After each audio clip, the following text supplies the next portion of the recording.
Hello বন্ধুরা, কেমন আছো তোমরা সবাই? আজকে তোমাদের সাথে শেয়ার করব পটেটো রিং রেসিপি।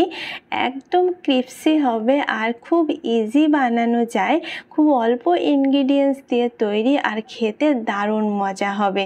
গরম গরম সসের সাথে দারুণ লাগে এই পটেটো রিং। এখানে নিয়েছি 1 কাপ ময়দা। 1 কাপ ময়দার সাথে অ্যাড করব হাফ চামচ লবণ, হাফ চামচ জিরে। কালো জিরেটাও এখানে অ্যাড করা যাবে বা জোয়ান অ্যাড করা যাবে। এর সাথে 1 চামচ তেল। ময়দার সাথে তেলটা খুব ভালোভাবে মিক্স করে নিতে হবে, তাহলে স্ন্যাক্স অনেক বেশি ক্রিস্পি হয়। এখানে দিয়ে দিয়েছি হালকা গরম জল। জলটা হালকা গরম আছে। ময়দায় হালকা জল গরম দিলে ময়দার যে ডোটা হয় সেটা সফট হয়। জল দিয়ে ভালোভাবে মেখে নিয়েছি। এখানে যেহেতু 1 কাপ ময়দা দিয়ে বানিয়েছি তাই জলের পরিমাণটা খুব কম লাগবে। স্ন্যাক্স যতটা বানাবে সেই অনুযায়ী এখানে ময়দা ইউজ করবে। কিছুক্ষণের জন্য এটা ঢেকে রেখে দিচ্ছি। এখানে আলুর একটা স্টাফিং বানাবো, যার জন্য সিদ্ধ আলু নিয়েছি, সাথে হাফ চামচ লবণ, হাফ চামচ জিরের গুঁড়ো, হাফ চামচ লঙ্কার গুঁড়ো, হাফ চামচ হলুদের গুঁড়ো, হাফ চামচ চাট মশলা অ্যাড করেছি আর এর সাথে ধনেপাতা। তবে যদি আর কোনো মশলা ব্যবহার করতে চাও সেক্ষেত্রে এখানে ব্যবহার করা যাবে নিজের পছন্দ মতো। তবে এইভাবে বানালেও এই স্ন্যাক্সটা খেতে দারুণ লাগবে। ভালোভাবে মিক্স করে নিয়েছি। ঘরে থাকা খুব অল্প উপকরণ দিয়ে এই স্ন্যাক্সটা বানানো যাবে, কিন্তু খেতে দারুণ হবে। এখানে আমি অ্যাড করেছি কর্নস্টার্চ, তবে কর্নফ্লাওয়ার অ্যাড করা যাবে। এখানে আমি 2 চামচ মতো কর্নস্টার্চ পরে অ্যাড করেছি, তবে কর্নস্টার্চের জায়গা কর্নফ্লাওয়ার অ্যাড করা যাবে। আলু স্টাফিংটা রেডি হয়ে গেছে আর ময়দার ডোটাও সফট হয়ে গেছে। আর একবার ভালোভাবে মেখে নিয়েছি। ময়দার ডোটা দুটো ভাগে ভাগ করে তারপরে বেলে নিতে হবে।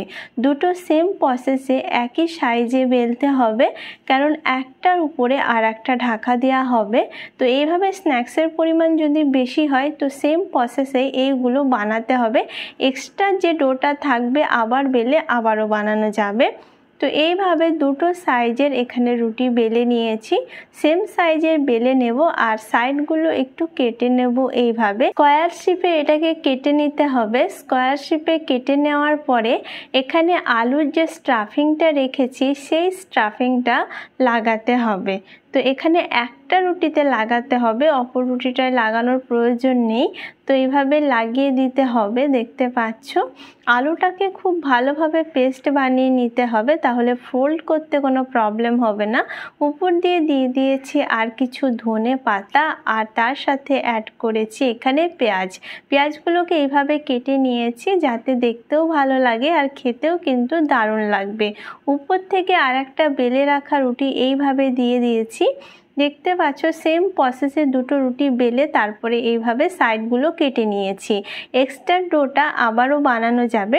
আর এখন এইভাবে এটা কাট করে নেব, তারপরে এরকম লম্বা লম্বা পিস করে কেটে নিতে হবে। খুব সহজে এর শেপটা দেয়া যায়, কিন্তু দেখতে দারুণ লাগে আর তার সাথে খেতে অনেক মজার হয়। আলু স্টাফিংটার সাথে এরকম ক্রিস্পি ময়দার একটা লেয়ার থাকে, যেটা খেতে কিন্তু দারুণ লাগে। এইভাবে দেখতে পাচ্ছ খুব সহজে বানানো যাবে। এইভাবে হাত দিয়ে ঘুরিয়ে নিয়ে তারপরে একটা সাইড নিয়ে আর একটা সাইডের উপর হালকা চেপে দিতে হবে। ঠিক এইভাবে খুব সহজেই এইগুলোকে বানানো যাবে। সেম প্রসেসে সবগুলো স্ন্যাক্স বানিয়ে তারপরে এইগুলোকে ফ্রাই করে নেব। ফ্রাই খুব তাড়াতাড়ি হয়ে যাবে। 6 থেকে 8 মিনিট লাগবে ফ্রাই হতে। মিডিয়াম ফ্লেমে ফ্রাই করব। তো দেখতে পাচ্ছ দেখতে কতটা সুন্দর লাগছে আর তার সাথে সাথে খেতেও কিন্তু এগুলো অনেক বেশি মজার হয়। উল্টে পাল্টে ভেজে নেব। খুব বেশি হাই ফ্লেমে ভাজবো না, তাহলে ময়দার যে লেয়ারটা আছে সেটা কাঁচা থাকতে পারে আর ভিতরে আলুর যে স্টাফিংটা বেরিয়ে আছে সেটা পুড়ে যেতে পারে। তাই মিডিয়াম ফ্লেমে ভেজে নেব। 6 থেকে 8 মিনিট লাগবে টাইম ভাজতে।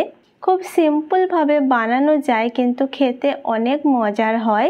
এই স্ন্যাক্সের রেসিপি একবার ট্রাই করো, আশা করছি সবার খুব ভালো লাগবে। দেখতে পাচ্ছ উল্টে পাল্টে ভেজে নিয়েছি, কালারটা এরকম ব্রাউন যখন চলে আসবে বুঝতে হবে এগুলো ভাজা হয়ে গেছে। আর এগুলো এখন ক্রিপসিও হয়ে গেছে, গরম গরম সসের সাথে খেতে কিন্তু দারুণ লাগবে। দেখতে পাচ্ছ কতটা ইজিলি ঘরে থাকা আলু আর ময়দা দিয়ে বানানো যায় এই রেসিপি। একবার ট্রাই করো, আশা করছি সবার খুব ভালো লাগবে।